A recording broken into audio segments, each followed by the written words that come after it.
afternoon, or good evening, wherever you may be listening from. This is Michael Cross here with another episode of Unlocked Door Radio, where our motto is question authority. And for our new listeners, I'm just pointing out that was stated by Benjamin Franklin. That's the duty of every patriot, first and foremost, to question authority, whether that be, in government, media, or whatever. It's a good idea. Now, I'm going to start out today's show by just dealing with a lot of the headlines this particular week. We're halfway now through the year 2014 almost. I know, time really flies. I think for most people, we've hit what you call the tax freedom day, that hypothetical figure for the year in which, if you're calculating how much you pay in taxes, from now on until the end of this year, you're working for yourself. That's, considering that since January 1st, you've been working to pay off tax bills. Just wanted to let you know that. Anyway, in regards to questioning authority, I'm just wondering, what kind of system do we have in the United States currently? Are we encouraging that concept of questioning authority, or are we kind of falling back on that? And, one story just recently hit me. I think everyone's heard about it by now. And that is the story about the girls at, Wasatch High School in beautiful Utah. And if you haven't heard about it already, the story goes as this. These students went in to get their yearbook pictures taken, and then when they picked up their yearbook, they found out that there had been alterations done, and that they had been, I guess for no other way of putting it in their yearbook, these pictures were made to look quote unquote modest.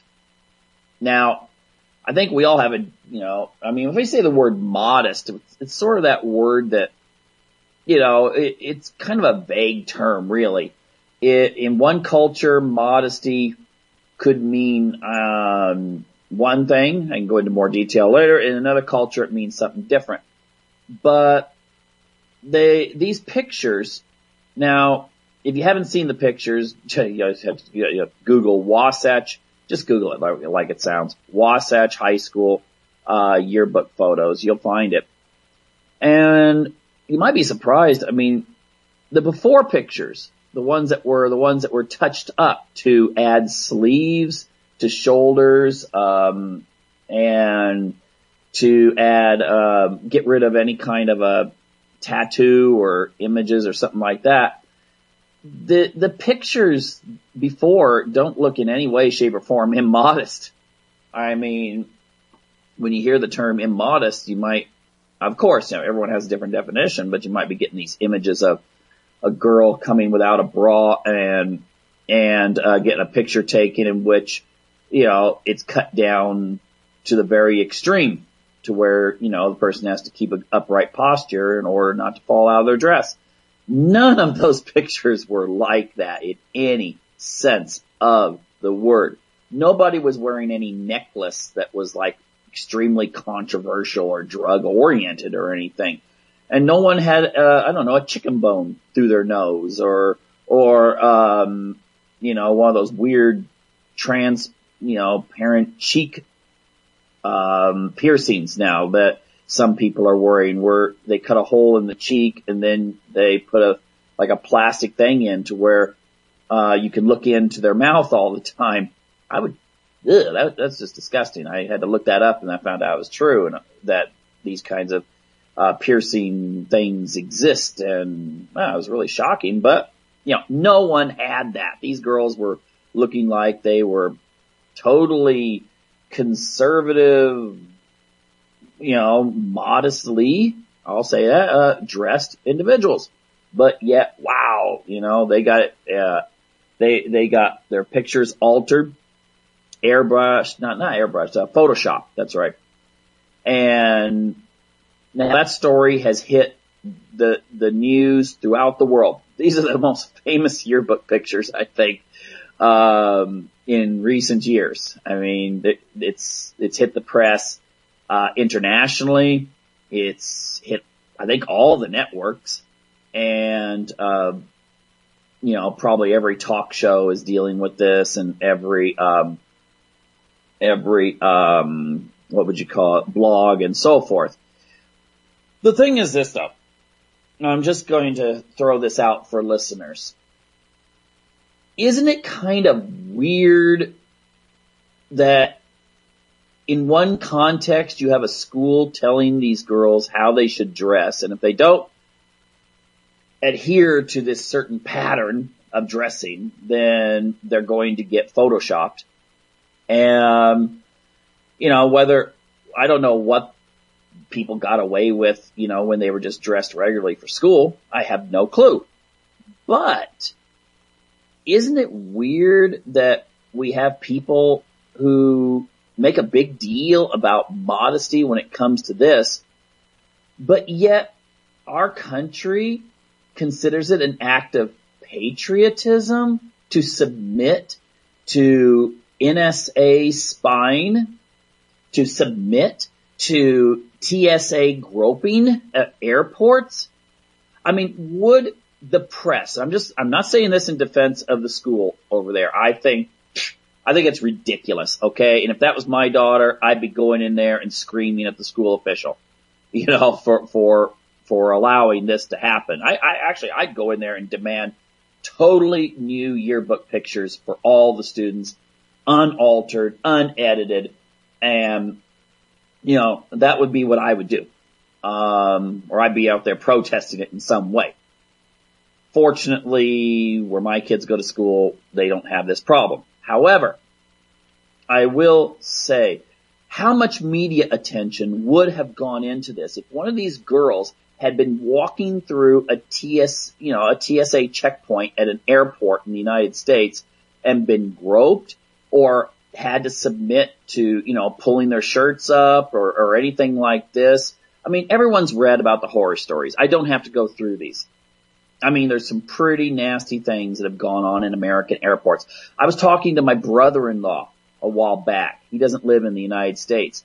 And he was telling me that he knew of people, and he knew people personally, and he had read about people who, if they're traveling to Canada, will actually pay for the more expensive flight that will have them avoid any transfers in the United States. So they could totally avoid the United States. And it was because of the TSA stuff.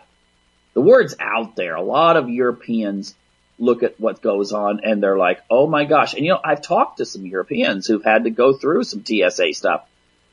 And they've actually said that unless they absolutely had to, they would avoid going to the United States ever again.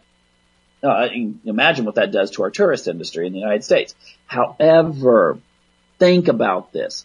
If any of these young women who got their pictures altered had to go through any of this, how much media attention would it have received now? I personally think it wouldn't have even been a blip.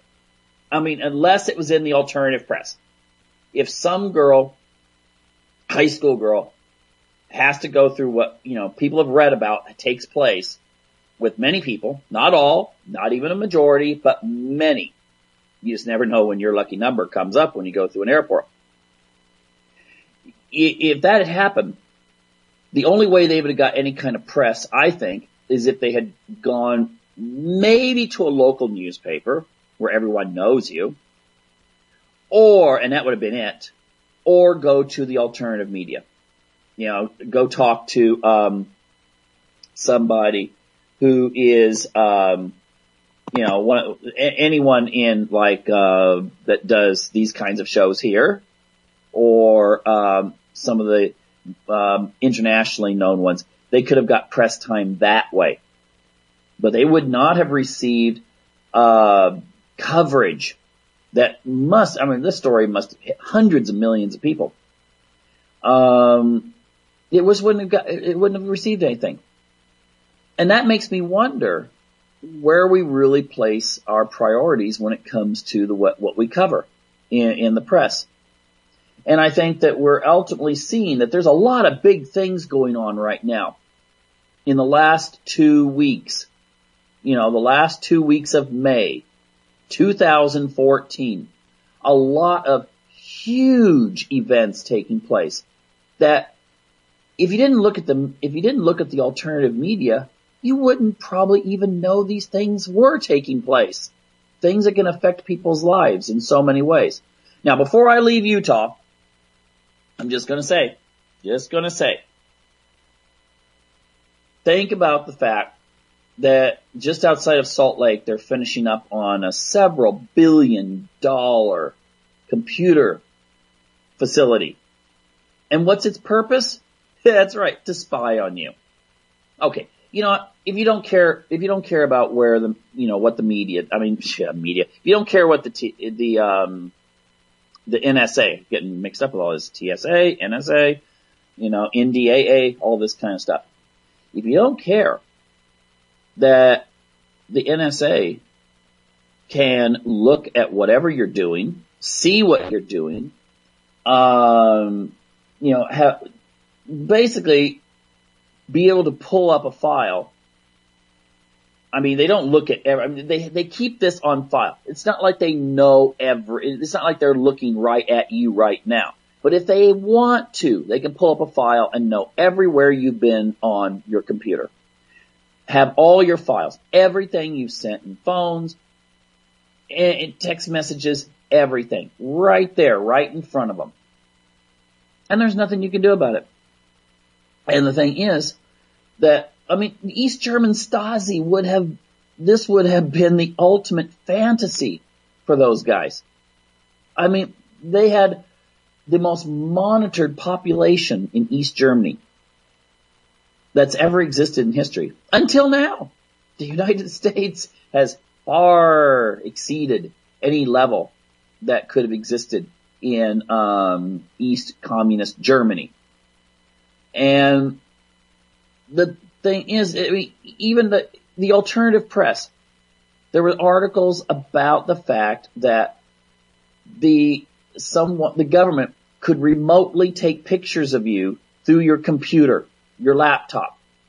I was talking to a hacker recently, or someone knows about hacking, and he actually said, it's really easy. I could hack into your system and watch you through your camera. And he offered to show me how he could do it. I said, no, just don't do it to me, and I don't care to really know how to hack into people's systems and watch them if they get out of the shower and have their computer on. But it is possible for an average individual to do this. But the government can do it too. And they can take pictures. And Edward Snowden pointed out something that's been in the alternative press for quite some time. That you can have your cell phone sitting there and be turned off. And if they want to, they can snap pictures of you or film you through your cell phone or your laptop. Now, the one thing I'm wondering about is this whole thing I've heard about with newer TV sets and appliances. To me, that sounds really weird, and I haven't really given much thought to it. I haven't studied it enough on my own to be able to tell people, hey, guess what? They can do this. Now, I do know we had a guest on recently, Dr. Hall, who pointed out that, yes, through vibrational frequencies, your conversations near like a power line can be monitored. Okay? You can listen to what someone's saying without having to use some sort of microwave device to do it from a distance. But this whole idea that, maybe it is true that your microwave or your oven or TV set can pick up things on you. It wouldn't surprise me. The thing is, wouldn't it be nice if this was being dealt with in the mainstream media so at least we could get some answers to it without it being totally ignored? Yeah. maybe it makes, the reason why this made such a big stink coming out of Utah is because, oh, look, here's those Mormons again. I mean, seriously, I think that was the undercurrent of all these stories, why there was such a focus on it. If this maybe had happened in Iowa, I don't know if it would have gotten so much coverage. But Utah, it's associated with Mormons. Probably most of these students were Mormon and so forth. And so, oh my gosh, look at those silly Mormons at it again, I'm wanting everyone to cover up. And it got a lot of press, and maybe that's something that's sensational, that really grabs people's attention and, gets everyone all worried. But what about something that really matters? What about the fact that we're being monitored and looked at and watched all the time? Edward Snowden earlier said there's no such thing anymore as true privacy, and eventually privacy will be extinct.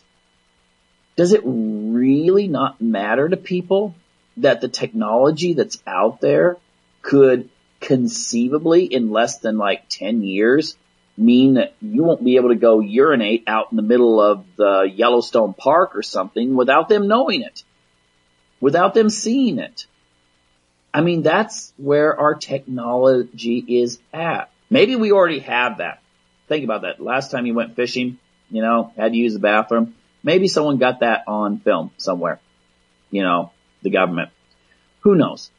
But it's possible. And that doesn't bother people. Well, then heck, why even freaking have windows? If it's a hot night, and your air conditioner's broken, you and your wife or you and your husband, why not just go out in the yard and just do it right there? You might as well. I mean, if you're not worried about your privacy, if you're not worried about the government knowing everything you do and what sites you go to, and they can film you and do all this kind of stuff, even though you are not someone that's a threat to them, then go ahead. What do you have to hide? I love that phrase. Oh, I have nothing to hide. Well, fine. Go outside. Leave your drapes open. Getting out of the shower. Hey, go outside and take your shower. You have nothing to hide, do you? Okay. Sounds great. Would you go through the TSA line? Maybe you have to have a pair of thongs on or something, because they might actually arrest you if you walk through naked. But just have a pair of thongs and just remove everything and put it into a little box and send it through the airport scanner. All right, you'd probably be legal that way. Have nothing to hide. Oh, it's ridiculous. I mean, if people 40 years ago, if this would have happened, would have been out in the streets. And you know what? And during the 60s, you would have had the hippies, you would have had the conservatives, you'd have had the church people out there all united griping about this. And now no one seems to gripe. Okay, except on the internet. And except, in alternative news. And you have a few courageous congressmen and senators. 2 senators from different points of view. Rand Paul, he questions a lot of this stuff, and that's good. Ron Wyden, he questions it too. I'm going to vote for him in the next election in Oregon. Okay, didn't vote for him the last one. I voted for Gordon Smith, but I am going to vote for Ron Wyden this time, because at least he's had the guts, even though his party's probably put a lot of pressure on him, to actually ask questions about all of this, domestic surveillance. So, he's willing to take a stand out, maybe make some enemies in his party. I respect that, even though I'm not a member of his party. So I think there's a lot of people out there that feel the same way. They would vote. A lot of Republicans. I'm free. You could run. Oh, I don't know. Name the worst Democrat out there running against this King fellow. It's always stands up for the NSA all the time. They roll him out. He seems like he looks like someone I can swear I've seen on some old episode of 24, as a villain or something. I mean, he looks like that. I don't know. Maybe he's a nice guy in personal life. I don't know. But political life? Well, I wouldn't vote for him. If I had a choice between him and Harry Reid, I would know who, in that case, I wouldn't vote for either of them. But the thing is that I will not vote for a Republican who wants to stand up for this surveillance stuff. I just won't do it and defend it. No. And I certainly, will not vote for a Democrat that would do it. But I might vote for a Democrat who was courageous enough to actually come and stand up to this bad stuff. Maybe Ralph Nader, he's right that eventually in America, you're going to see the left and the right actually unify. Kind of like what's happened in kind of a strange way in some countries in Europe. This last European Union election that they had, where there was a rise in many areas of what's considered far right. It's more populist maybe, but far right and the far left, and they're united on at least issues like we don't like the EU. And in some way, in America, you may have a situation where the far right and the far left decide, we have more in common than we have against each other. Let's at least unify for now and see if we can change things. That's what Ralph Nader's predicting. And he may just be right. It's the United States is not going to stay asleep forever. Even with the media wanting to throw stuff out there all the time about girls getting their chest photoshopped or their underarms photoshopped by some school district, in the middle of Utah. Now, one of the things I want to throw out is, they have these meetings on internet freedom.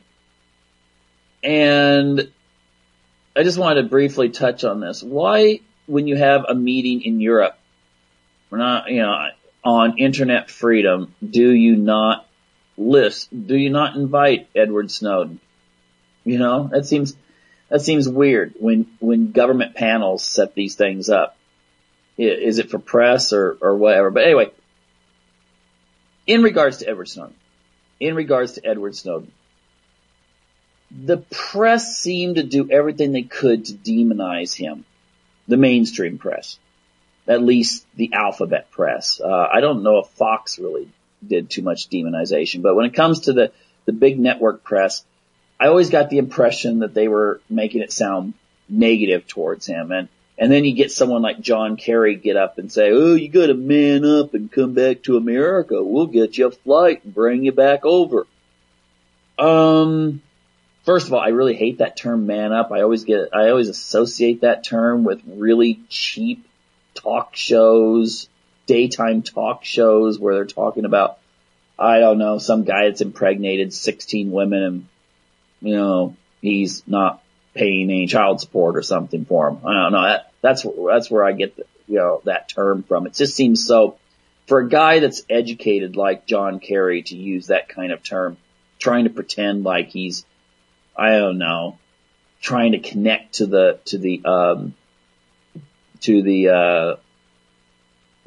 TV viewer maybe or something like that. It just sounds really insincere. And just a question, why would Edward Snowden actually want to come over and share a jail cell with Bradley Manning? I mean, isn't that essentially what would happen? Does anyone in their right mind believe that Edward Snowden, if he were to get on an airplane and fly to the United States, that he would not wind up in jail immediately? Okay? Why do you think Julian Assange has been held up in an embassy now for this long? You can look into that one. He kind of, here's a guy that knows everyone's dirty secrets. And I think he's kind of worried that if he were to, comply with the wishes of a certain government in Europe, he would probably wind up on an airplane to the United States after complying with that. And the thing is that Edward Snowden would be, I'm sure Snowden just kind of laughed when John Kerry made that statement. But I would think that the media could actually investigate this a little bit more. I mean, what's out there in the press? Why so much attention on these trivial matters when there are big things dealing with our privacy going on and the loss of our privacy? And if we take a look at the technology that's coming up, no, I'm not going to talk about transhumanism right now. what I am going to say, there's technology that's getting more and more advanced that is going to be out there that, again, it'll erase privacy if it's not questioned, if there's not rules set up and laws set up. But I'm just wondering, I've always had this kind of knack for marketing an idea, being able to convince someone to do something. And, that's probably why I didn't go into sales, because I felt kind of guilty, because I could do that and with ease. But it wouldn't really, I could sit back and come up with a great marketing strategy for having everyone get an RFID chip. I think that there's lots of marketers out there that are professional marketers that also have the knack for doing it, who could get probably 90% of the American public getting it in there. There's ways you could sell it. Easy. I think the immigration thing will be used as a big issue. I think people that are more liberal, that maybe are a little bit more secular, they don't care about the stuff that people predict about, the mark of the beast and stuff like that. A lot of conservatives are, they've heard of or read about Revelations and this whole mark of the beast thing. And they would sincerely say, there's no way I'm going to get one of those things put in my arm. No way. That's Satan's work. Well, I'm just thinking, first of all, I have my suspicions about most pastors and ministers in the United States. I don't know how much they are, really concerned with teaching from the Bible or, their bank accounts and their big fancy churches that look like giant ski lodges. Oh yeah, are they sincere? I don't know. But I also think that they're willing to make compromises. And, you've heard the thing about the whole Romans 13. Well, we've got to be subservient to whatever, the government says. Well, they might tell their parishioners or whatever you call them, their congregations. They might just say, well, there's some good reasons why we need to do this, and it's not really part of some antichrist plan. And, probably people would go, oh yeah, okay, well, Pastor Bob said that it's okay, or Reverend Rick, or whatever they might be called. Apologies if there's any Pastor Bobs or Reverend Ricks out there, who don't support this. But still, many of the churchgoers would then say, yeah, fine. And for the conservatives, if you were to say, you know what, this is the way we could stop illegal immigration. Because you'd have to prove that you were a citizen in order to vote, in order to, we could go to the next step, in order to get a job, maybe even to buy stuff. Okay, see? Wouldn't they be that difficult? I think liberals would be more like, hey, this is convenient. I don't even have to take my wallet to the store. Conservatives would be, we'll stop those illegal aliens and we'll just go ahead, give me the chip there. I'll show you all that I'm an American citizen all the time. And, there's other issues you could deal with too. Of course, you could deal with the whole issue, like, when they talk about controlling the internet. And you'll often see government officials that'll come out and say, you know what, if the government has more control and over the internet providers and so forth, maybe we could make it to where kids wouldn't have as much access to porn on the internet. And, they've done that use that as an excuse in some countries in Europe. And the idea is then if the service provider, still has all the alternative media out there, it might come in certain filters. If some topics are discussed, if you have like an alternative religious site or a political site, and you'd still be able to get into those, but you have to actually have the necessary knowledge of how to install I don't know how to say this really, to be able to unfilter the sites. But in my opinion, it would be just like when people get cable and they say, well, if you don't want your kids watching this and this and this, you can go ahead and put in this code and do this and this and this, and you'll block those stations. And most parents don't do that because they look at all this technical jargon and they're like, okay, well, never mind. And the same would be true of the internet, but the first thing they do is say, protect your kids, protect your kids. And, you get conservative parents that are like, oh my gosh, my kid might watch something on, maybe if they're in Utah, oh my gosh, my kid might watch a TV show that has a woman with underarms exposed or something like that. Sorry, people in Utah. I know not everyone's that crazy. But anyway, the thing is that what you can do is you can sell people all these crazy things and they'll buy it. And so unless we see more media out there dealing with some of this stuff that Edward Snowden's warning about and many people in the alternative media are warning about, we're just going to be marching right along like a bunch of lemmings until, you might as well just take your shower outside because someone's going to be watching you anyway from the government. So anyway, what are some of the other big issues going on out there? Last 2 weeks, we still have a situation in Ukraine. We're not hearing as much about it now. They just had a big election. They elected some rich dude in Ukraine. Not sure how that's going to work for the Ukraine, but we can be sure the IMF will go in and do for Ukraine what they've done for so many Latin American nations in the past and Southeast Asian nations, and set up their austerity programs. By the way, I want to know the rise of the left, some really, really radical left-wing parties in Southern Europe has been attributed to the hatred of the austerity programs being set up. Now, if you look at some of the stuff that they do when they go into these countries, the whole idea that everything has to be privatized. So you take publicly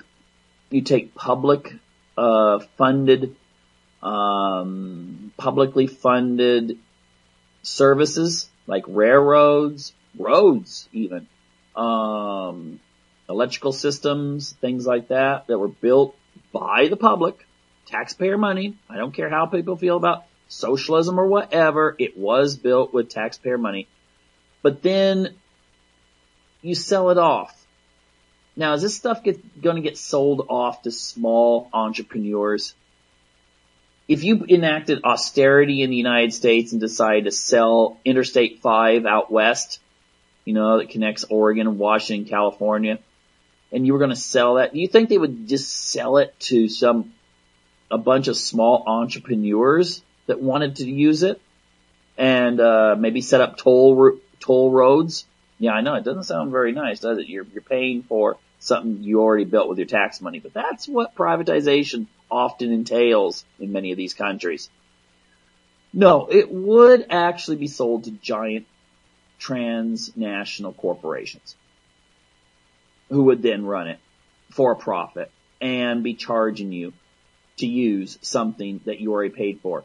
It's sort of like that, but maybe Americans would be okay with that. I mean, they're okay with paying money to go use the national parks in Oregon, to go use a hot spring, or to use a lot of the trails in the Cascade Mountains. You have to pay a user fee. Yeah, you have to pay a user fee to hike. And when they came up with that originally, I mean, I'll tell you one thing. There was a hot spring I used to like to go to in Oregon, and they had these guys working there that were taking the money. They'd blocked off the road and they'd ask, hey, you going to go up use this, hot springs? Yeah, sure. And they'd collect your money. And I was up there on a weekday during the summer, and I was calculating how many people actually went up there, as opposed to how much money these guys were being paid to take the money. And it was far more money, being paid to these guys Even if they were working for minimum wage, then how many people actually went to that hot spring that day? But then I made a joke with one of those guys. I said, hey, at least it keeps, I played along like I liked this idea. I said, oh, thank goodness, at least this keeps the poor people from coming up here. And he laughed and said, yeah, that's right. Okay. I don't think he was joking. You know, because there was a kind of image a lot of hippies go up there and stuff like that. And heaven forbid some hippies go use the forest. You know, but there was this, again, we pay to use stuff that in theory belongs to the people. But you can sell it. They had a great campaign. They showed these pictures of garbage. I don't know where they got this picture, but showed pictures of where garbage had been dumped, and it did kind of a campaign that it's being trashed all the time. Well, you know, I use the place all the time for fishing and hiking and jogging. I love going up there in the summer and just going jogging on the trails, just beautiful trails. And never saw that. In fact, they actually had some hippies that would go up there and clean up any kind of mess that was actually left at any campground from, you know, and those campgrounds were mostly used by fishermen staying overnight. But the hippies would go and clean the stuff up. But still, yeah, you gotta pay there now. So, you know, that's an example. Now think about that on a big scale, where all your big companies get gobbled up when, they have to go through this austerity and get away from the government being involved. I mean, yeah, sure, I like the idea of the government not being involved in a lot of big industry. But if you're just gonna sell it off to the big companies, I mean, if you're gonna have the government privatize and then sell off all this stuff to the giant corporations, I don't see if there's a huge difference. Except for the fact that before the government was in control, and now you have giant corporations in control. I mean, it doesn't help the people one way or another.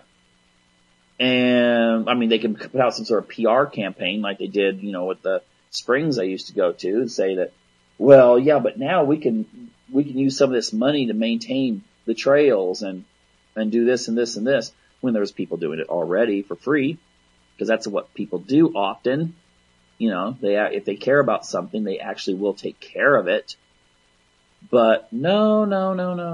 We have to have the government involved. And it was costing a lot more money to have them involved than it was just leaving it as it was. It's kind of a cooperative type thing. But that's essentially, I think what you're going to have though is you're going to have more trouble in Ukraine. It's not going to be settled. You're not going to see people in the eastern part of Ukraine who are ethnically and culturally Russian suddenly go, yay, Kiev.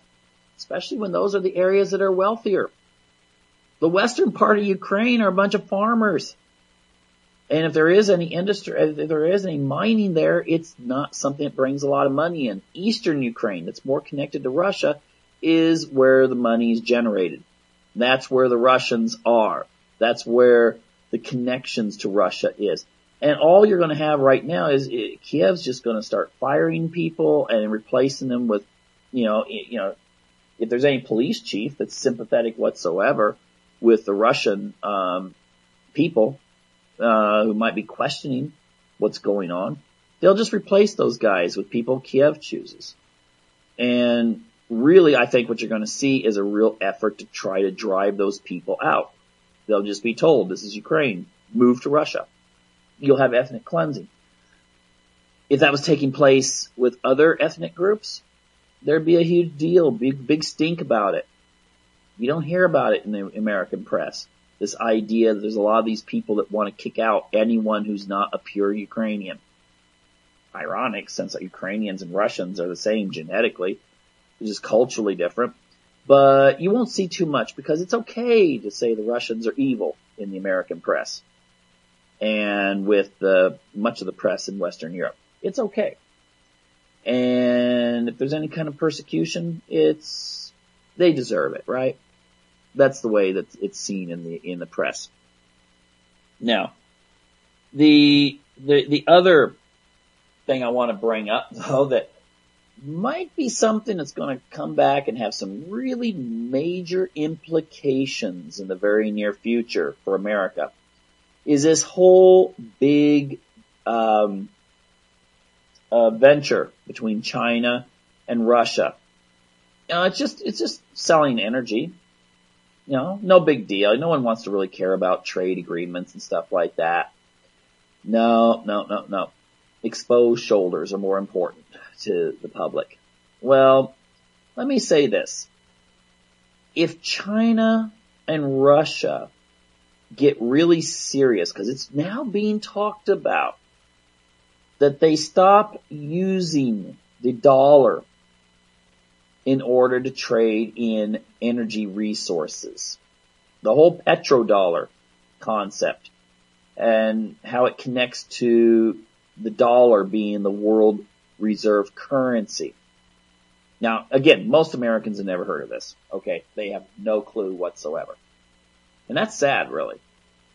Because if China and Russia start feeling like they are being kind of edged out when it comes to things going on in the world, and you're going to see ideology doesn't matter anymore. No one cares what people in Africa want to, we're going to side with America and say that we're, during the Cold War, one African dictator says, I love America. America would arm him. The other tribe would say, well, we side with the Russians, the communism. They get a red star and stuff like that. And didn't even really realize what communism is all about. The Russians would fund them. The Cold War was all about ideology, ultimately. Well, now it's going to be resources. And so this is the big competition that's taking place. Now, what you're going to have is, I believe you're going to have a situation where as the West tries to maintain the power it already has and influence and expand it. I mean, there's an old adage, if you don't expand, you contract. There's no stagnation. You either grow in strength or you lose it. You can't just maintain it. And so America, of course, is trying to push more, kind of using the EU as to kind of get things going. And, because that's within their interest. EU, United States gets along really well with each other. So that's why this whole thing's going on in Ukraine. To push deeper and deeper and deeper. And a lot of this may have to do with the idea that eventually you're going to have a huge competition for minerals and oil. And I'd encourage people to actually look up the issue of oil, natural gas, and so forth in Ukraine. And you may see there's some U.S. companies that have some pretty strong involvement down there. But look it up yourself. You really need to. And not just rely on, what I say or what anyone fails to say in the mainstream press. The one thing I will say, though, is this is going to get more global. And America and Europe do see China and Russia as big competitors. Europe is not going to be as aggressive because they still depend on Russian oil and gas and so forth, and nuclear energy. Whereas, the United States is not as dependent on that, obviously. In fact, it may come soon because of a lot of development, a lot of fracking and so forth. America may wind up actually an oil and energy exporter in the very near future. That reliance on OPEC is really decreasing. Now, it's not gonna make any difference for you at the gas pump. That's not gonna happen any more than there was people saying we were going to get 50 cent a gallon gasoline if Iraq was invaded. The reason why gasoline was so cheap before the Iraq War was because Saddam was undercutting OPEC. He was trying to pay off all of the debts that Iraq owed to all the international monetary organizations that he'd borrowed from. He wanted to be debt free. So he decided to break the quotas that were imposed by OPEC to keep the prices at a certain level. So he was the one who was responsible for all that good, cheap gasoline you were getting about a year before the invasion of Iraq. And not going to see it now. All right? And even if America becomes an oil exporter, you're not going to see that 99 cent a gallon gasoline ever again. Because that wouldn't be any more in the interest of big multinational corporations that happen to be stationed or originated from the United States. It's not going to be any more interest to them to pump more gas and lower the price as it is for OPEC. You know, it's better to pump a little and sell it for a lot than to pump a lot and sell it for a little. Same profit, more work if you want to make it cheap. And it's really not competition when you have oligopolies like we do today. Cartels and oligopolies. So, anyway, look up Ukraine because there's a little bit of gas company interest in that country, but there's a lot of interest in Africa. And as time goes on, Africa is going to be the place where you're going to see so much attention. Now, I'm not sure. I'm not going to go all conspiracy here. You know, the whole thing with the, bring our girls back thing in Nigeria. But I do think it's interesting that the United States, now is saying something about sending military to help find these young women that were kidnapped by, this organization. Don't know too much about it. All I know is the U.S. government kind of stood in the way of listing as a terrorist organization a few years back for some strange reason. But the thing is that the U.S., I believe, really it's got military bases all over the world. I think we're in something like 170 countries or something like that. There's a U.S. military presence. But Africa is the one area of the world that there's not a huge U.S. military presence. And it really helps. It's kind of goes into that whole gunboat diplomacy that Theodore Roosevelt talked about. And if a country sees your big ships, how powerful you are, then that helps you have a power. Even if you never use it, people know you have it. It's like a big muscle builder walking down the beach. You don't want to go up and start messing with him because you figure he'll beat you up. And the same goes for this whole extension of the gunboat diplomacy. So, the more you can get a U.S. military presence in Africa, the more likely you'll build ties there in which when minerals are discovered there, rare earths, gold, silver, platinum, diamonds, oil, gas, uranium, whatever, that it gives you a little bit more prestige if if the country has already U.S. military there. It gives you a little bit better chance to get the contracts. And then, of course, if you have the IMF down there building, encouraging the government there to build stuff, to open up their infrastructure, that's even better. Then the corporations can then use the minerals and the energy resources. Now, that's not conspiracy. That is just the way it works. And so, what was that? Was it Confessions of an Economic Hitman? It was the author of that. Look, you might want to look that book up. And it deals with some of these kinds of issues. So anyway, other major events taking place in the news that probably have a little bit more to do with your life than such things as sleeveless girls in Utah. Well, I'm just wondering about the whole thing with the illegal aliens. Now, the thing is this. I know that there is some people that would like to unify Canada, the United States, and Mexico. And it's almost becoming a de facto situation anyway. And I'm just wondering what really the United States immigration policy is right now.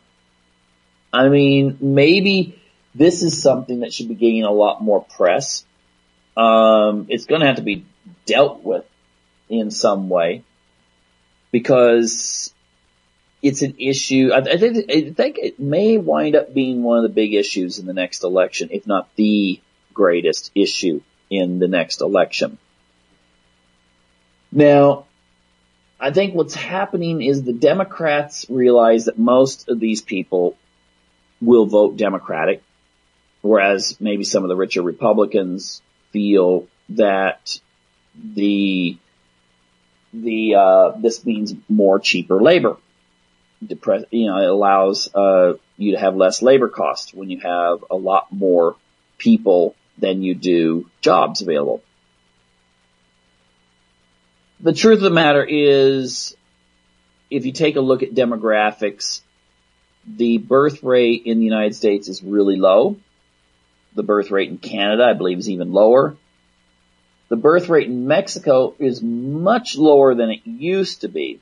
In fact, I think it's down to replacement now, or just a little bit above replacement. I think it's around, instead of 7 children per woman, now it's down to 2.2 or 2.3. But it's still an incredibly young population. And I think ultimately the United States will be a bicultural country, unless there is some sort of blending. I don't know, but you will have a very large, and I don't mean like 20%. You have like 40% of the people will be like Hispanic, and 40% in the next generation will be traditional European origin, and then you will have the rest being black and Asian, smaller number Asian. But these issues, again, for some reason or another, don't get a lot of press in the U.S. And unless that happens, we'll have to just see. I mean, I right now, I personally don't think the amnesty thing is going to go through. There are Republicans and some Democrats that are worried that if they do this, then they'll have a huge backlash. But of course, you get people like Bonnier, who's probably worried that if the Republicans get labeled the anti-immigrant party, then simple demographics will dictate that the Republicans will cease to be an effective party in the future and never get the White House again. In my personal opinion, unless you either see A, less immigration from Latin America, B, a sharp increase in the birth rate in the United States, or some sort of factor that would totally discredit the Democrats economically, for instance. I personally think that maybe this next, if for instance you get a Ted Cruz or Rand Paul elected president in the next election, they very well might be the last Republican to hold the executive, if there's not a change in the attitude in reference to the people who have moved in to the United States. If they immediately start voting Democrat and continue voting Democrat, then, well, it's going to be like a Whig Party situation. I don't have an answer to that one, but we'll see. Now, lastly, I want to throw this in. And the issue that I think a lot of people have somewhat, excuse me, I guess just got something caught in my throat just now. But the Middle East issue, Syria, what happened to it? I mean, have you noticed it's not in the press anymore? You don't see anything about Libya anymore. These are issues that seem to have just taken a back burner.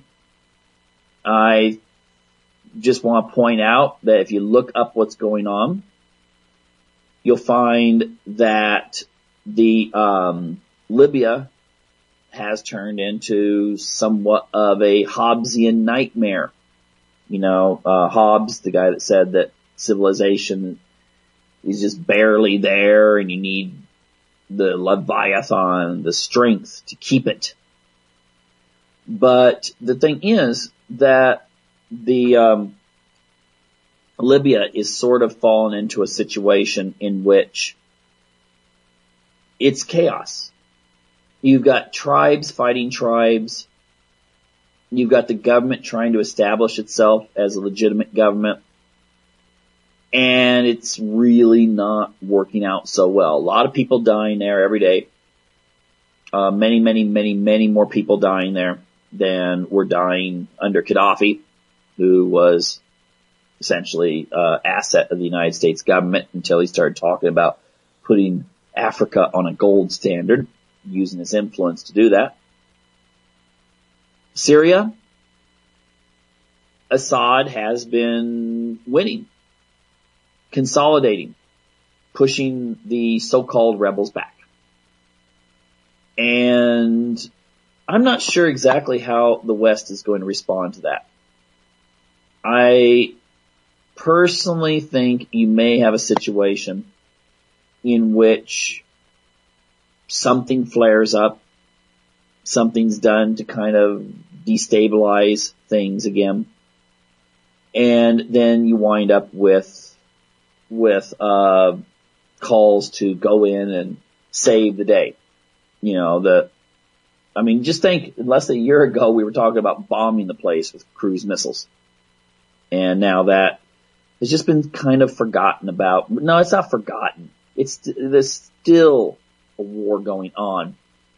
The U.S. is still supporting the sides that are trying to topple Assad. But it seems that his hold has remained. And I just don't see the U.S. just declaring, well, we lost, and just not going through and doing it. I'd say within the next 6 months, something's going to happen that's going to, again, get things stirred up to where the United States will say, oh, we need to go do something now. And the debate will all start again. And whether Putin has been weakened by this whole Ukraine thing and could still prevent anything from taking place there, intervention from the West, I don't know. But I still think overall, now we're winding down here, overall, come on. These are much bigger issues than some young girls down in Utah and their yearbook pictures. But for some reason, we just don't see much about it unless you turn to the alternative media. And just in closing, I just say, hey, come on. Why waste your time watching the mainstream press anymore? Maybe it's time just to break away completely and get as many people as you know to break away and see that there's more going on than what they may be used to sitting and watching on TV when they get home from work at night. Thank you for tuning in this week, and hope you'll be here again next week for another episode of Unlock the Door Radio. For more news, visit youtube.com/pigmine5.